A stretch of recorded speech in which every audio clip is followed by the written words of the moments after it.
In this video, we learn how to create bullet or number list in MS Word document.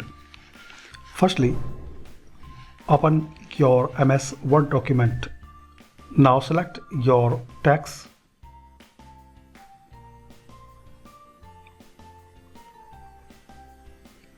Now click on bullets. So now you have the default dot bullets. If you want to change, so click on this tiny arrow. Here is the different type of bullets.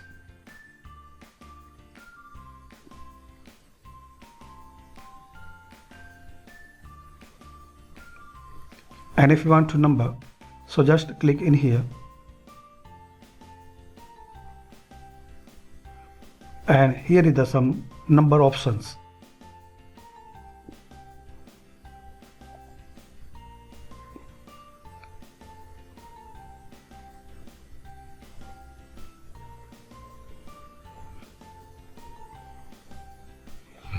So like this, you can insert bullet or number list in MS Word document. I hope you like this video. Thanks for watching this video.